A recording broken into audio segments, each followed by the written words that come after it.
Well, Jeremy, it is a big week this week for the Oklahoma Sooners. And it's basically a playoff week. It's not do or die because I think the Sooners theoretically could get in with 3 losses.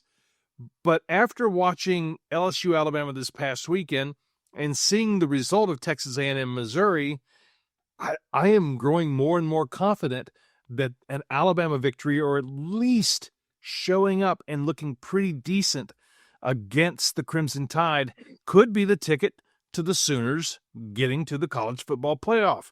What are you thinking about that game? OU versus Alabama, Saturday at 2:30. Well, I'm afraid that I think it is a must-win for OU if they want to keep that hope alive. 3-loss team. If you're on the downhill snide, I think that is a recipe for disaster. They do look at the more recent play, unfortunately, as opposed to, you got the whole season package, but the most recent play. So if they lose this one, they would be teetering on that borderline. It's going to be a tough game, but in Alabama, a must win. Your backs are against the wall if you want to make that playoff.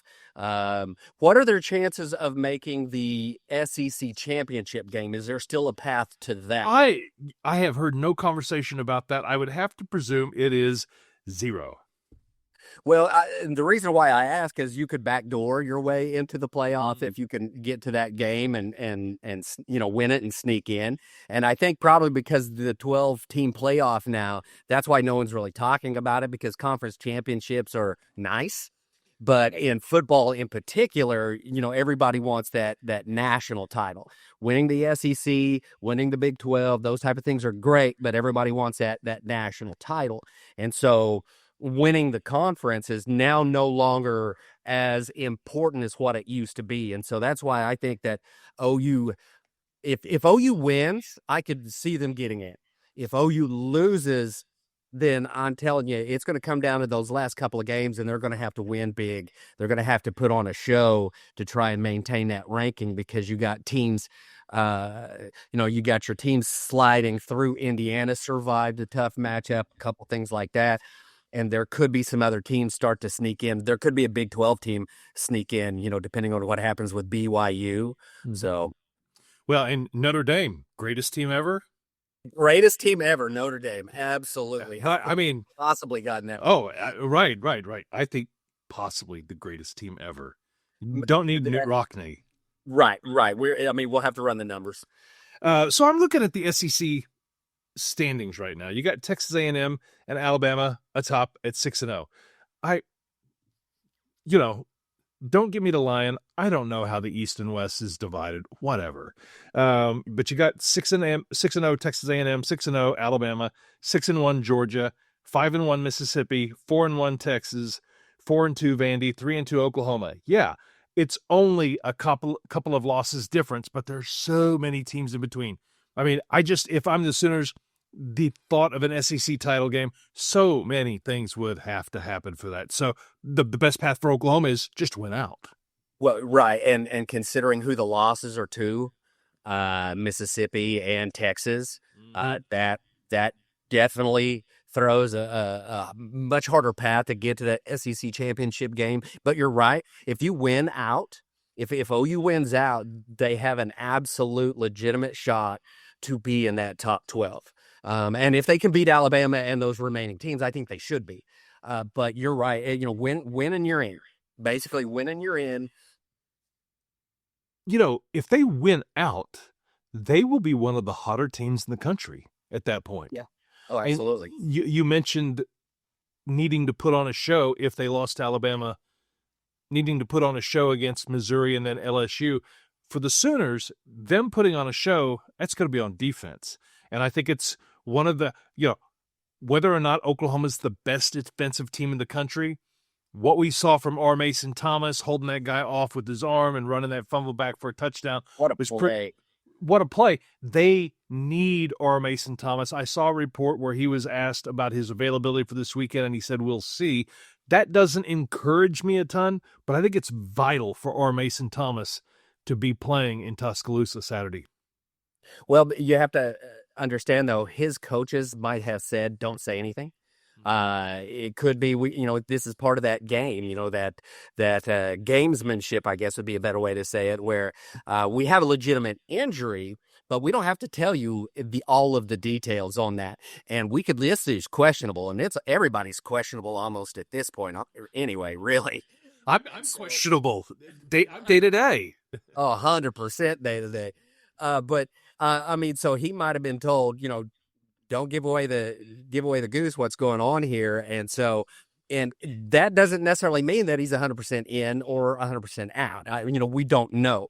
But what I'm saying is you can't necessarily get a vibe from that, because as we know, coaches play games. They have their student athletes play games along those lines.